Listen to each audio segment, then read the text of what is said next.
테크요정 비티크입니다. 아이폰 15 프로 맥스 이 제품을 제가 구매를 한 지 이제 반년 정도가 지났는데 굳이 이 제품을 구매를 할 필요가 있었을까? 이런 생각이 좀 들긴 해요. 구매를 하게 된 이유는 크게 세 가지가 있는데 6.7인치의 대화면, 하루 이상도 충분히 쓸 수 있는 올데이 배터리, 그리고 결정적으로 121Hz 프로모션 기술이 적용됐다는 점이 주요했습니다. 그래서 사실 선택지가 프로 아니면 프로 맥스 이렇게 두 가지 모델밖에 없었습니다. 일반 모델을 구매를 하게 되면 60Hz의 주사율이 너무 역체감이 될 것 같다는 생각이 들었습니다. 크게 세 가지의 장점이 있었습니다. 첫 번째는 가벼워진 무게, 두 번째는 좁아진 베젤, 세 번째는 티타늄 소재. 이 모든 게 사실 다 체감이 됐어요. 베젤이 슬림해지면서 몰입감이 그만큼 커졌고요. 티타늄이 들어가면서 경량화가 상당히 이루어졌습니다. 이제 단점 같은 경우는 첫 번째가 이제 비싼 시작가, 용량이 128GB에서 256GB로 늘어나면서 190만원부터 시작을 합니다. 가격이 사실 200만원에 가깝죠. 그러니까 화면이 커진 건 좋은데 한 손으로 파지하기에는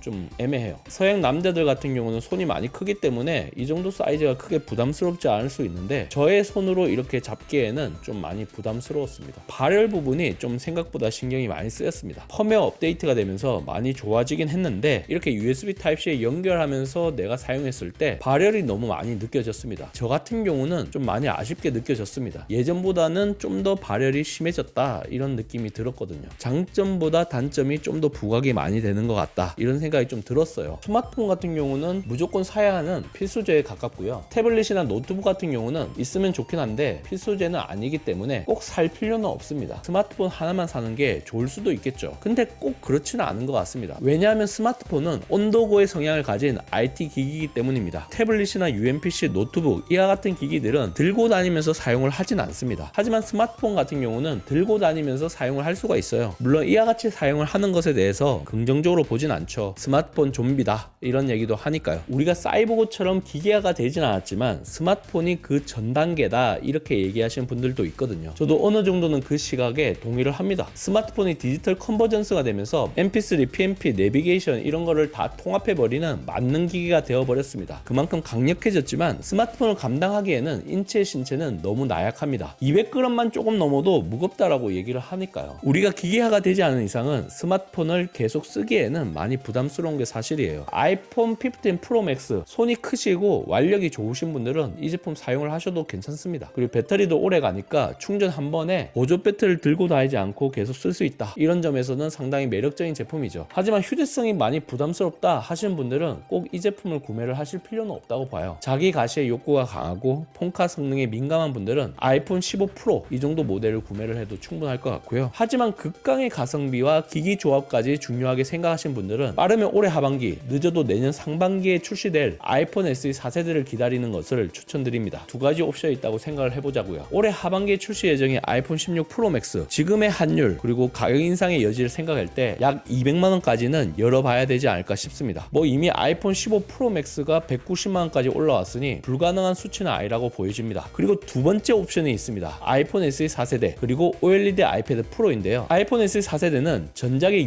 65만원보다는 분명히 가격 인상이 이루어질 겁니다. 약 80만원 선까지는 좀 열어봐야 되지 않을까 싶네요. OLED 아이패드 프로 원래는 3월에 출시될 거다 이런 말이 있었는데 지금은 5월에서 6월 정도로 예상이 되고 있습니다. 전작 같은 경우는 11인치와 12.9인치의 가격 차이가 상당히 크게 났습니다. 거의 50만원에 가까운 가격 차이가 났는데 11인치 모델 기준으로 가격 인상이 이루어진다면 그래도 한 150만원 정도? 그 정도까지 열어놔야 되지 않을까 싶습니다. 그럼 아이폰 SE 4세대, OLED 아이패드 프로 이 두 가지 제품을 동시에 구매를 한다면 한 230만원 정도까지 되지 않을까 이렇게 추정이 됩니다. 그럼 아이폰 16 프로 맥스와 비교를 해보면 30만원 정도밖에 차이가 나지 않아요. 물론 뭐 적지 않은 가격 차이다 이렇게 볼 수도 있는데 저는 두 가지 제품을 구매를 하는 게 훨씬 더 낫다고 생각을 합니다. 대화면, 배터리, 프로모션 이 세 가지 부분을 모두 충족할 수 있는 제품이 바로 OLED 아이패드 프로이기 때문이죠. 스마트폰이 가지고 있는 태생적인 한계를 인정하고 비중을 좀 더 낮추는 게 좋지 않을까라는 생각입니다. 가장 중요한 부분은 휴대성이기 때문에 그 한계를 극복하기가 힘듭니다. 성능이 좋아지면 좋아질수록 휴대성은 떨어질 수밖에 없기 때문입니다. 또한 가격 부담도 높아질 수밖에 없기 때문에 선택지가 그만큼 줄어들게 되는 그런 문제가 발생을 하게 됩니다. 사실 아이패드가 없다는 게 이런 선택을 하게 된 가장 큰 이유로 작용을 했던 것 같아요. 다양한 기기의 조합을 해보고 싶다 이런 분들 입장에서는 저와 같은 생각을 해보시는 것도 좋지 않을까 싶습니다.